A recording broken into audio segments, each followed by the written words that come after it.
Warlords of Draenor!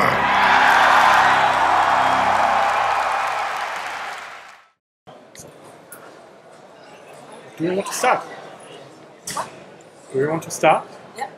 The question is, for example, a new player that has never played Warcraft before, how are you going to introduce him to Warcraft now? Because you have now 5 expansions. Yep. He's going to have. So maybe it's so overwhelming for him to start playing now, even with level 90, because he's never played before. Yeah. So I am from a retailer, so I would like to know how to tell them to buy the game, to start playing. Right. Okay. So, well, what we've been doing over time is we've been incorporating more and more of the expansions into the base game, so that if you buy the base game, you'll have essentially everything except Warlords of Draenor. But one of the things that we're doing to make life better for the new player is Warlords of Draenor. It contains a improved tutorial, because one of the things that we find is that new players that have never played before definitely have struggled to learn the basics of how to play, like how to do a quest, how to complete a quest, how to move around, how to fight things. So we have a much improved tutorial that should really help those players out, so that by the time they get Warlords of Draenor and jump up to level 90, they'll be more experienced and better off. So why did you choose Thursday as the release day this time? You always had Tuesday before. Well, there's I believe it was Armistice Day, comes on the Tuesday before, and so there were retail considerations and things like that for releasing it. Okay. It's not really a decision I made. Okay. Now you will have a movie, and now you have a short. Right. Shorts. So, do you wanna get the main public? I mean, do you wanna get to the more commercial public? Do you mean with... Because many people go to the cinema to see action movies, so maybe after that they will get the game to play. Right. So is it everything connected? Like well, the video game, the movie, the shorts? Certainly the animated short is connected. The intro cinematic is connected. The Warcraft movie that's in production is, it has a lot of the same characters, but it's definitely its own thing. It isn't directly related to the plot of Warlords. You're not trying to bring the people to the cinemas and then they have to buy the game to continue exploring the world? Right. Not really. Honestly, I mean, there's definitely creative collaboration between Blizzard and the movie.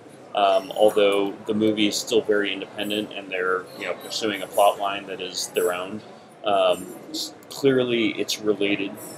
I mean, it's Warcraft universe, right? It's just that the Warlords of Draenor plot line is actually really pretty different in terms of playing at that period of history, but like an alternate history. Last time the expansion came out on Tuesday, as we mentioned before, and the first raids open a week later. Right. Have you any information for us? Right. Well, the current plan is actually that the raids will not open for about 2.5 weeks. So what we're trying to do is we're trying to make sure that players don't have to rush too much through all the leveling up and the dungeons. We feel like now that we have a full normal tier of dungeons, heroic and challenge modes, and there's a lot of outdoor world content, the players are going to want to spend a little bit more time on that before they move on to raiding. So after those 2.5 weeks, we will have the normal and heroic tiers of raids open. And then a week after that, the Mythic and LFR will start to open up. And the first raid is Heimwall, I think, yeah? Right. Any information about the raid after Heimwall, the Black Foundry? I forget the number of weeks, but it's some number of weeks after that. After our interview yesterday, a lot of people were concerned that, again, you have an orc as the end boss. And a lot of people didn't believe it, that you have something behind closed doors, or are not happy that another orc will be the end boss. Right. More. Well, that's funny. I've been saying Grommash is going to be the end boss since BlizzCon. They don't believe us. Yeah. Well, I mean, I think that every fight is a very different fight and has its own character. I think that the Grommash fight, when players get to it, they'll realize it's a completely different fight than what the Garrosh fight was in Siege of Orgrimmar. So, I think that it'll still be very fun for players to do. There are definitely going to be more than just orcs in the raids themselves. So, for example, there's going to be a pretty heavy Legion influence in that raid that has Grommash Hellscream. So, but we'll have to wait and see more. But you're not afraid the players think it's boring because, of course, deathing a big dragon on the cover of the box art is much more impressive than just an orc. Just an orc. Well, I don't know. Everybody has, the freedom to make their own decision about it, and we have to make what we think is really cool, and we think it's cool. So tell us something about the collector edition, because every time a collector edition comes out, it's sold out. Tell us something about it. Yeah. Well, I think you can expect very similar things in terms of the collector's edition will have, access to mount, for example, and then there will be some other things in it too, like the behind-the-scenes DVD, things like that. I don't have a complete list off the top of my head, but I believe that the information got released to our website recently. Yeah. Why you don't do cooler stuff like in Diablo you did this Soulstone and things like this? That's cooler stuff. Yeah, sorry, the box is cool, but the rest it's not that much better than the digital collector's edition. Right. Well, we also definitely we have to be very careful in the world of digital and retail to try to not make sure that one of them is way cooler than the other. People they have whatever preference they have for how they want to get the game, and we don't really want to completely drive it one way or another by making one product way cooler than the other. So we do take that into consideration. Okay. With Mr. Pandaria, there are a lot of RPPM trinkets, and especially in high-end raiding, it might be luck-based when you need damage spikes on some bosses. Will it change in Warlords? Right. I think that in all, we're going to have a higher percentage of, we've definitely heard that feedback, and we'll probably have a higher percentage of activated trinkets, but fundamentally those trinkets will still exist, and our calculations for which trinket will be exactly the best aren't always precise to 1%, so it's possible that some of them will end up being the best trinket. But I think that at the end of the day, that doesn't tend to be the deciding factor in whether or not players are successful beating the boss. Okay. When you're reading about the fortress that you can build up, how much of the game you can take on the fortress? I mean, you can level up, you can improve it, you can actually get game day only doing fortress things. Right. So there are definitely a lot of different things that you can do, because each day, depending on what buildings you have, there's also relevant content out in the world. Like, for example, if you build the inn, you'll have a dungeon daily quest that is in the inn, a lot like the old Wrath of the Lich King dungeon daily quests. So really, depending on which building you build, it might sort of direct a little bit what kind of content you do. But it also does create an opportunity for you to, if you wanted to only play the garrison, you could do that. You'll make progress very, very, very slowly in terms of your character's power, but there are 4 tiers of level 100 content for the garrison missions. So, for example, if you get all your followers and you send them on level 100 missions, there are 4 tiers of it where your followers get increased item levels, and then they can do the higher tier missions, and then higher and higher. Eventually, you'll get access to raid quality loot that you may not ordinarily have access to. But again, you'll only get one of those missions, one of those really high-end raid missions every couple of weeks. So it'd be very slow process of decking out your entire character in that. We changed from pandas to orcs. Right. Where the inspiration came from? Well, there are orcs that changed. Yeah, we've had orcs for a long time, that's for sure. But mostly the inspiration for the expansion in general came from us being excited about the idea of experiencing this period in Warcraft history. I've said before that Warcraft is much more about setting than it is about plot. All these different settings that we have, be it Northrend or Outland or Mists of Pandaria and Pandaria itself, they're all, we kind of envision the expansion as a place. I would say about the only one that we didn't do that as much with was Cataclysm, because kind of the entire world was the place for that one. And so, when we think about different settings that we think would be fun to play in the world of Warcraft, some of these places that you ordinarily would never get to experience because they happen at a different time in Warcraft history are part of that.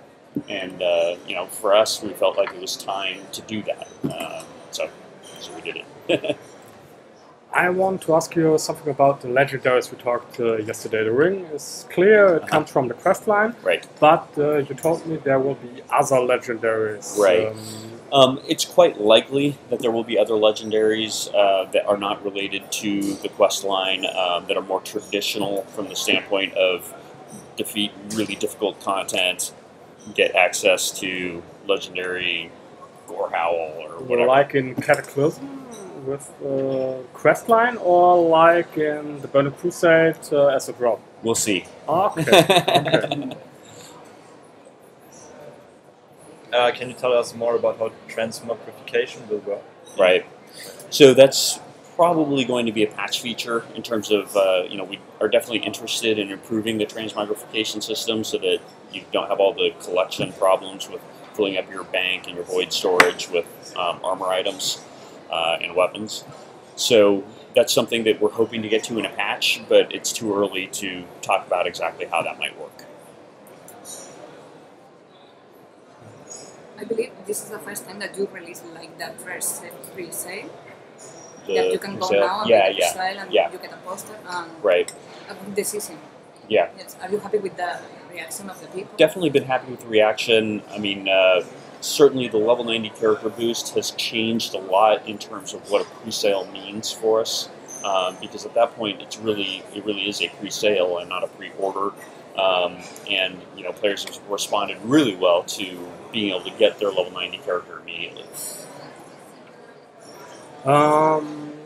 Let's talk about 5-man dungeons. You told me there were possible new dungeons, and I want to ask how this will complete the challenge mode, because now you have to do all the challenge mode for the sets.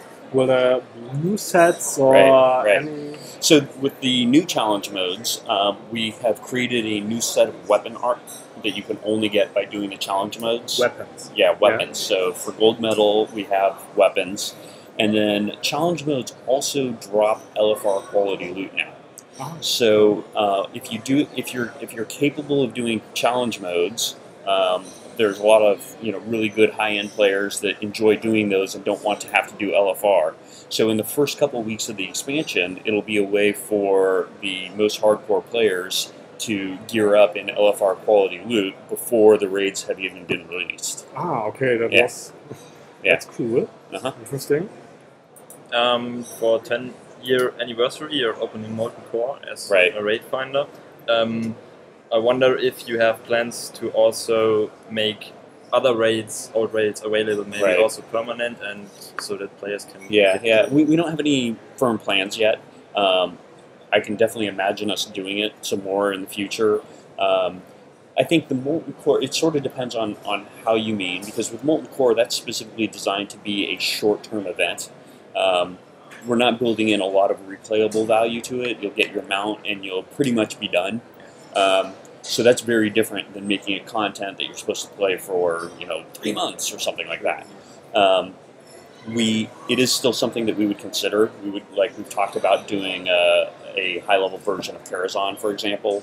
There are always challenges involved in terms of, like with Karazhan specifically, the dungeon was, the raid was very much created as a 10-person raid. 10 people barely fit in a lot of those spaces. If it's 10 to 30, 30 people wouldn't really fit at all in a lot of those spaces. You'd all be kind of on top of each other and very awkward. So maybe we can solve that, maybe not.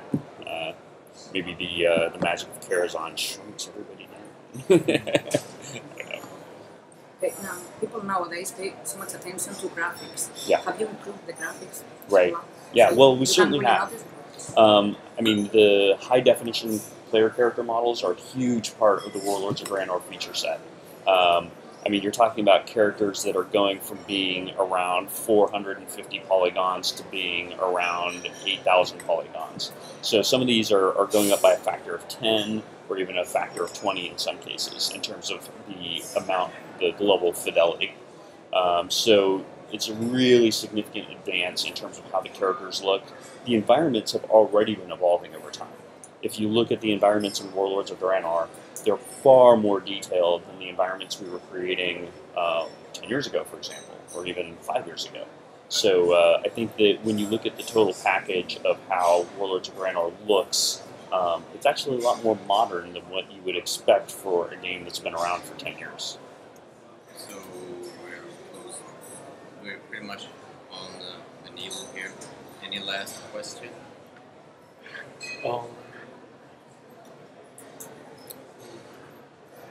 One.